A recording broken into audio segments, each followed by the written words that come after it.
The first thing Isabella noticed was the sound, not the orchestra, though the strings were flawless, gliding through the vaulted ballroom with mechanical perfection, but the laughter, sharp, male, familiar. It sliced through the polished air of the Blackstone Manor like a blade dragged across crystal.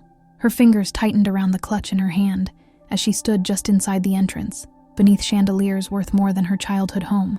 Light cascaded down in molten gold, reflecting off marble floors and diamond necklaces, illuminating Manhattan's most untouchable families as they drifted from conversation to conversation, perfectly dressed and perfectly bored.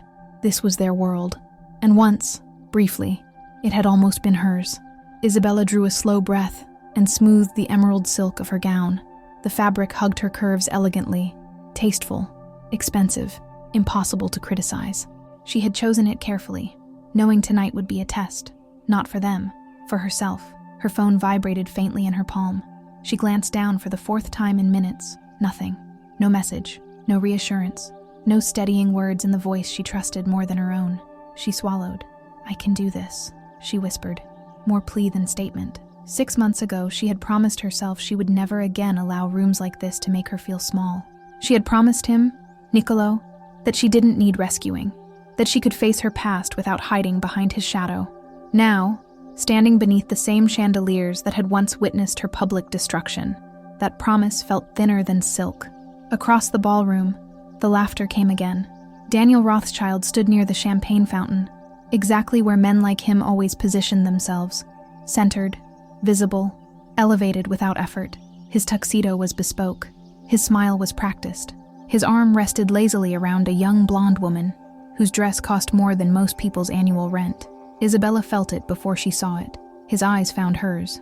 Recognition flickered, then satisfaction. Daniel's mouth curved into the same cruel expression she remembered from 2 years ago, the same one he'd worn the night he ended their engagement in front of 400 guests, his voice carrying effortlessly as he explained she was a mistake he'd outgrown, a scholarship girl playing dress-up. Her chest tightened. She forced herself to take another step forward.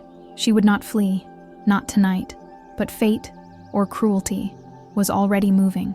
3,000 miles away, night pressed against the stone walls of a fortress older than the city below it.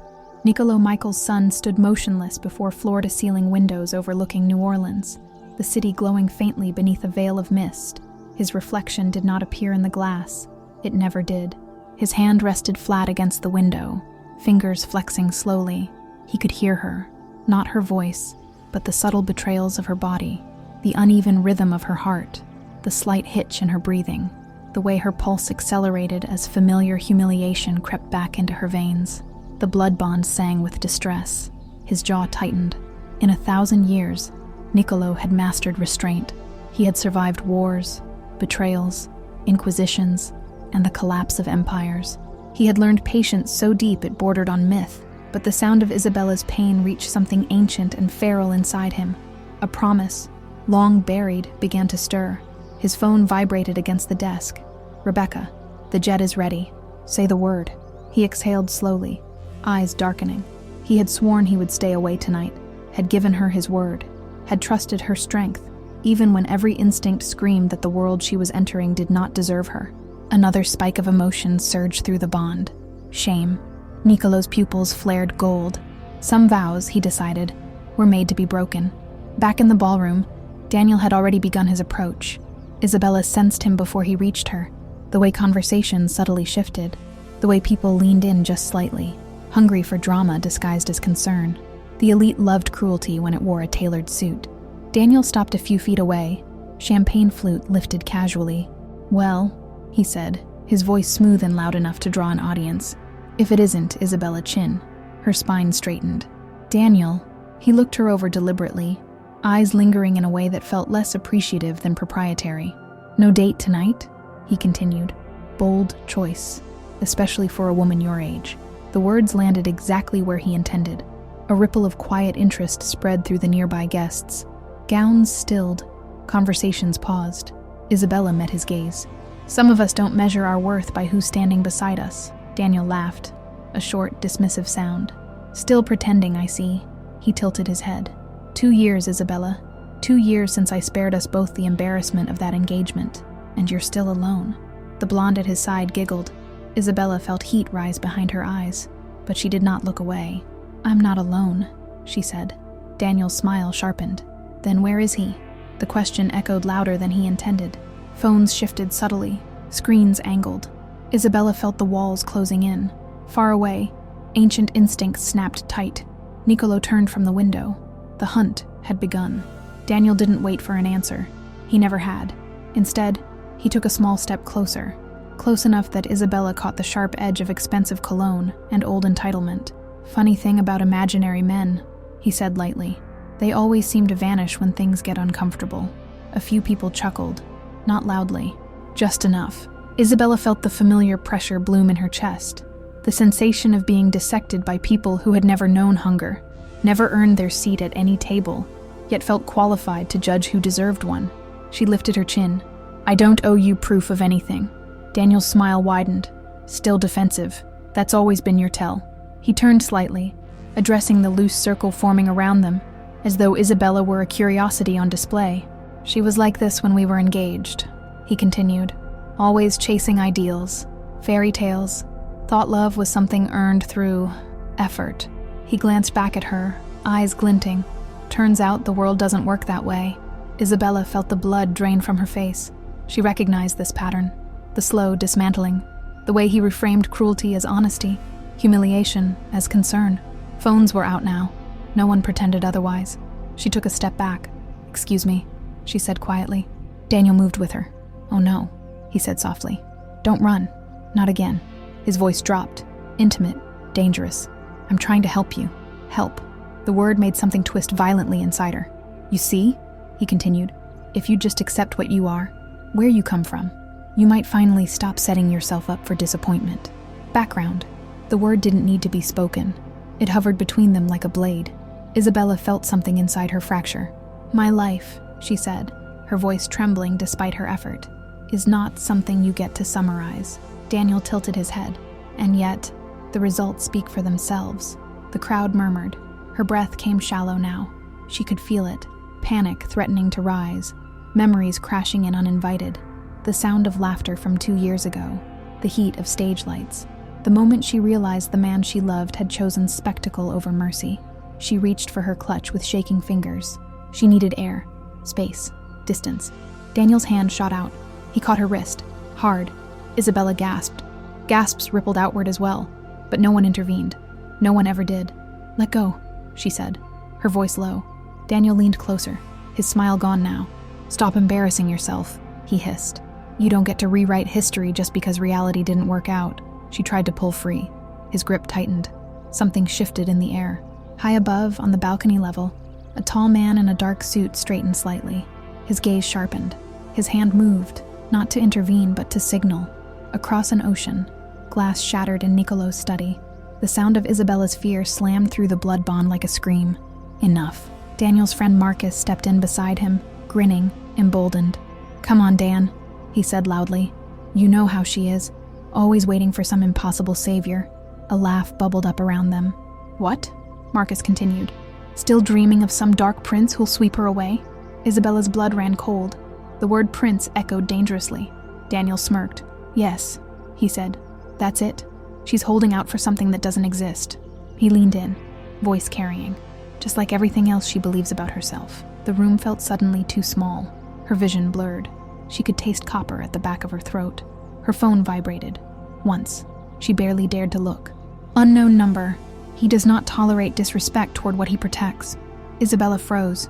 Her pulse thundered. That phrasing, precise, ancient, unmistakable. Her thumb hovered over the screen as memory surged back unbidden. A dark alley. Wet stone. The sound of footsteps that stopped too close.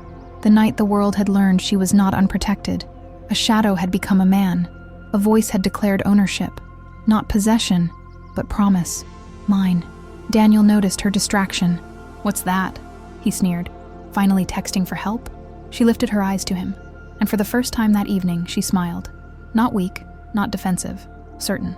"I said let go," she repeated. Daniel scoffed. "Or what?" Her phone vibrated again. This time the number was saved. "Niccolo, look up." Her breath caught. She lifted her gaze toward the upper balcony. Between marble columns and shadow, she saw him. Not Niccolo, as promised, but someone just as dangerous. Elijah, impeccable, still, watching. Her heart steadied. Daniel followed her line of sight, irritation flashing across his face. "What are you smiling about?" he snapped. "Have you finally snapped?" Isabella met his gaze again. "No," she said calmly. "I finally remember who I am." Daniel's expression darkened. "This fantasy ends now." He tightened his grip. Isabella felt fear flare. Real, sharp, undeniable. Her phone slipped from her hand, clattering against the marble floor. The sound echoed. And then, the lights went out. Not dimmed, not flickered, gone. The ballroom plunged into absolute darkness, as if night itself had poured through the ceiling. People screamed. Phones came up, but none illuminated. Emergency lights failed. A cold swept through the room, breath turning visible as the temperature dropped with unnatural speed. Daniel's grip loosened. "What the hell is happening?" someone shouted. Then a voice filled the darkness, deep, calm, ancient. "I believe," it said, "someone has made a very poor decision." The darkness did not behave like the absence of light. It moved.